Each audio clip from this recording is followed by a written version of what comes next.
The great खल्ली, तहसीलदार जमीन विवाद पर बड़ा मोड़, वीरेंद्र सिंह ने अधिवक्ता अनिंदर नोटिस ने खोली कई राज। सुनिए अब क्या कहा। आप सभी press, media, social media, electronic media के पत्रकार साथियों का स्वागत है। मैं अनिंदर सिंह पंधेर, एडवोकेट, आज आपसे इस पत्रकार वार्ता में मुखातिब हूं और इस पत्रकार वार्ता का जो संदर्भ है और जो विषय है वो अभी एक बहुत बहुचर्चित एक कथित विवाद जो श्री दलीप सिंह राणा उर्फ द ग्रेट खली उनके द्वारा शुरू किया गया है उस विषय में है। उन्होंने शायद दिसंबर की 5 तारीख को भी एक पत्रकार वार्ता की थी, वो नाहन से भी थी। फिर उसके अलग अलग खंड में उन्होंने कई और पत्रकार साथियों को अपना इंटरव्यू दिया, बाइट दी और कई तरह के उन्होंने बेबुनियाद और झूठे इल्जाम जो मेरे क्लाइंट हैं जिनके बिहाफ पे या जिनको मैं रिप्रेजेंट लीगल तौर पे कर रहा हूं, श्री वीरेंद्र सिंह और उनकी धर्मपत्नी श्रीमती विमला देवी, उनके विषय में आज हम लोग यहां बैठे हैं। फिर 2 दिन पहले श्री दलीप सिंह राणा जी ने फिर से एक पत्रकार वार्ता पोंटा साहब में की और लगभग वही मुद्दे फिर से उठाने का उन्होंने प्रयास किया। देखिए, वैसे तो उस पत्रकार वार्ता की जो भाषा शैली थी या उसका जो डेकोरम था, मैं उससे बिल्कुल असहमत हूं। किसी भी पत्रकार वार्ता में इस तरह की भाषा शैली, मैं तो वो शब्दों को दोहराऊंगा भी नहीं। आपके माध्यम से सभी पोंटा साहब क्षेत्र की, हिमाचल की प्रबुद्ध जनता ने उन शब्दों को, उस भाषा शैली को, उस आचरण को देखा है, सुना है, महसूस किया है, जो अपने आप में खुद ही बहुत कुछ बयान करती है। हमें उसको दोहराने की जरूरत नहीं है। दूसरा, मैं ये जरूर कहूंगा कि जब इसके बारे में माननीय जिलाधीश महोदय ने एक बहुत बड़ी हाई पावर कमेटी बना दी है और उस कमेटी की इंक्वायरी की कोई रिपोर्ट अभी तक नहीं आई है, तो उस इंक्वायरी रिपोर्ट को आने का श्री दलीप सिंह राणा जी को इंतजार करना चाहिए था, ना कि किसी प्रेस कॉन्फ्रेंस के माध्यम से उस जांच को प्रभावित करना या अपने पर्सनल इन्फ्लुएंस से उसको प्रभावित करने की या अधिकारियों पे एक दबाव बनाने की जो कोशिश, असफल कोशिश उन्होंने की, उसकी कोई जरूरत नहीं थी।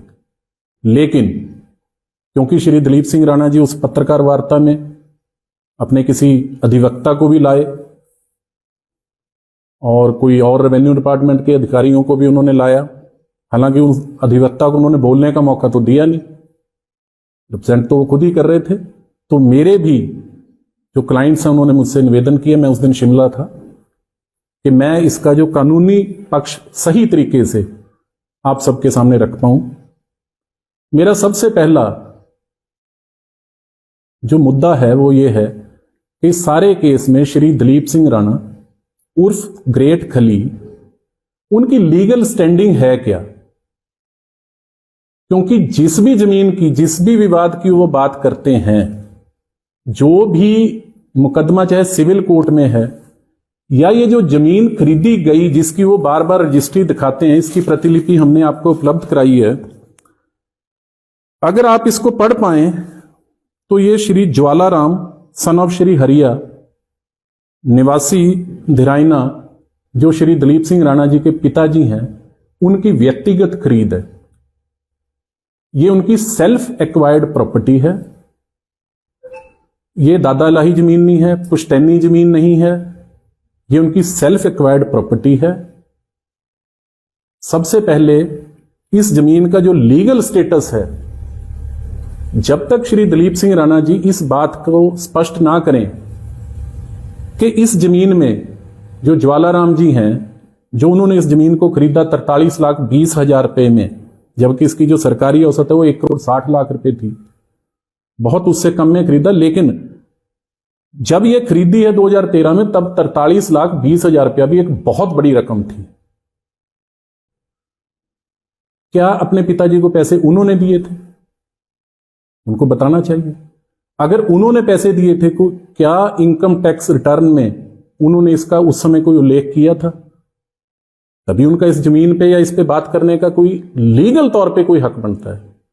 और क्या उनके पिताजी, वो और उनके भाई या परिवार के लोग हिंदू अनडिवाइडेड फैमिली HUF में एक इनकम टैक्स की रिटर्न भरते हैं? अगर इनकम टैक्स की रिटर्न श्री दलीप सिंह राणा जी अलग भरते हैं, उनके पिताजी भरते हैं या नहीं भरते हैं, वो उनकी एक अपनी बात है, तो ये जमीनी विवाद में जो भी है, श्री दलीप सिंह राणा जी का कोई लीगल लोकल स्टैंडी ही नहीं है। वो इसमें एक थर्ड पार्टी, थर्ड एंटिटी है। हां, या वो ये बोलें, क्योंकि उन्होंने, जो मैंने सुना है प्रेस कॉन्फ्रेंस में, बार बार मेरा मेरा मेरा मेरा बोलते हैं। वो ये बोले मेरे पिताजी की जमीन है, मेरे पिताजी इस बात को समझा नहीं पा रहे हैं, या मेरे पिताजी किसी मामले में सक्षम नहीं, और मैं उनका पुत्र होने के नाते मैं उनका पक्ष रख रहा हूं। लेकिन वो तो पूरा का पूरा इसका जो एक इस केस को जिस तरह से अपना बना के बैठे हैं, वो लीगल तौर पे गलत है। लेकिन हम इस बात में भी नहीं जाते। जो उन्होंने दूर से जो सेल डीड दिखाई है, जो 2013 की ये जो सेल डीड है, ये सेल डीड में आप सबके सामने है। आप इसमें खाता नंबर पढ़ें क्या है। इसमें जो खाता नंबर है वो 8/12 है। खसरा नंबर 176/165/130 है। खाता नंबर 8।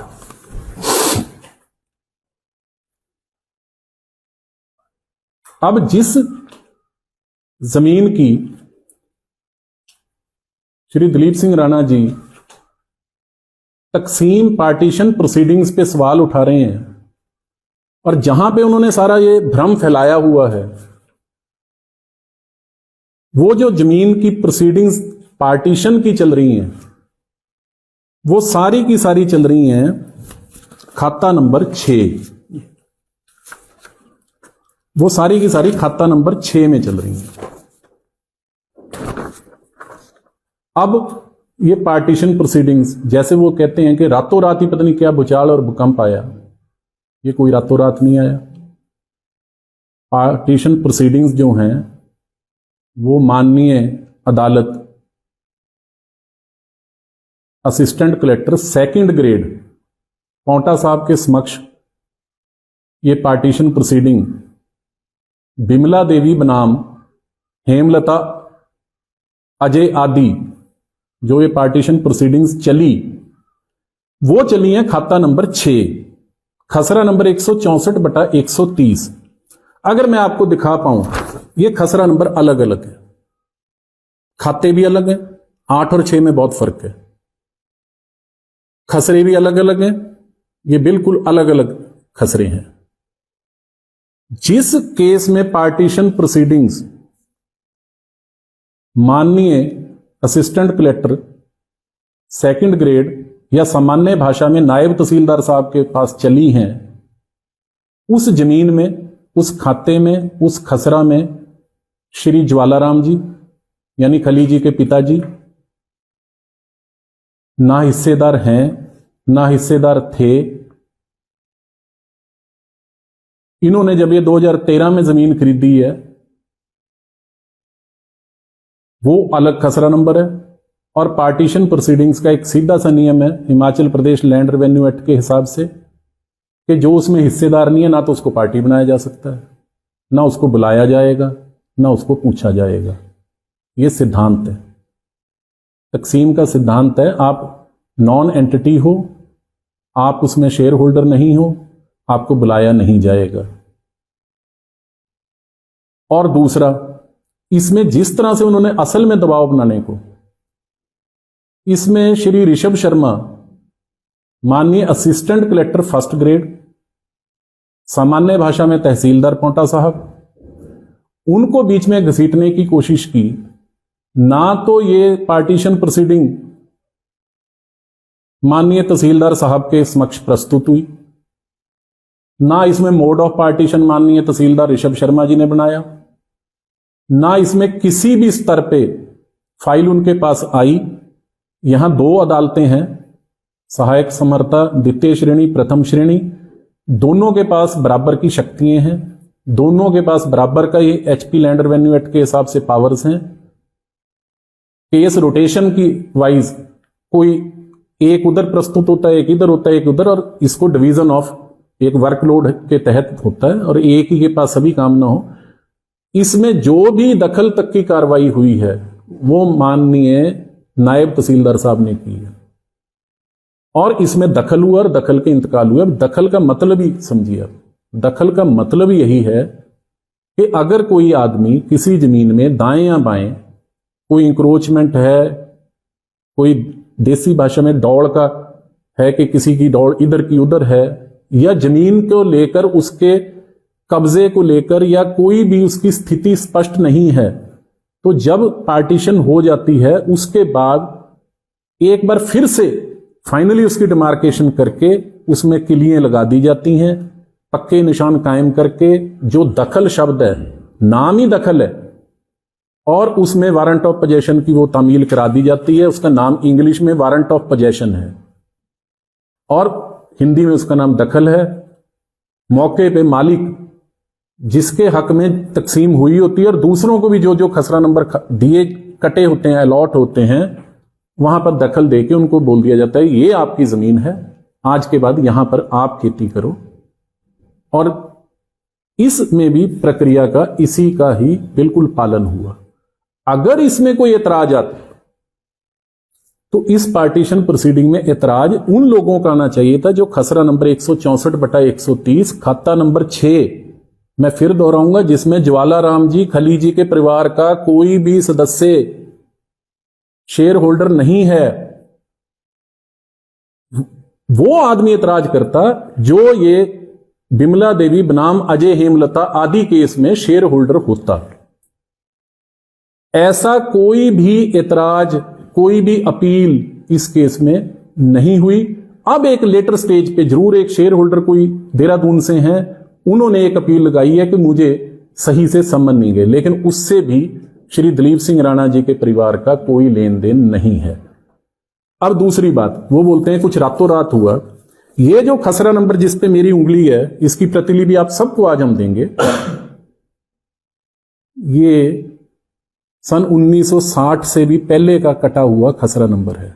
श्री दिलीप सिंह राणा जी का परिवार या उनके पिताजी ने जो जमीन खरीदी है बगल के नंबर में, वो 2013 में खरीदी है, और ये 1960 से पहले का बना ततीमा है। और अगर 1960 का जो बना ततीमा है, उस ततीमे के अंदर ततीमे कटे हैं, उसका फर्दर डिवीजन हुआ है। पहले कभी इनका भी डिवीजन हुआ होगा 1960 से पहले, 58 के आसपास। इस ततीमे के अंदर फिर ततीमे कटे हैं। जो लोग इसमें मालिक थे उनको आपस में अलग अलग हिस्सा, जैसा जैसा भी एक प्रक्रिया है विभाजन की, उसके तहत उनको नंबर दिया। अब श्री खली जी इसकी अपील में क्यों नहीं गए? अगर ये तकसीम गलत थी, जो सबसे पहली प्रक्रिया है, इतने अनजान तो बन नहीं सकते या उनके पिताजी या परिवार के लोग, उनको नहीं पता था कि इतनी बार, कैसे पता था उनको? मैं अगले उसमें यह भी पटाक्षेप कर दूंगा कि कैसे पता था कि तकसीम हो गई है।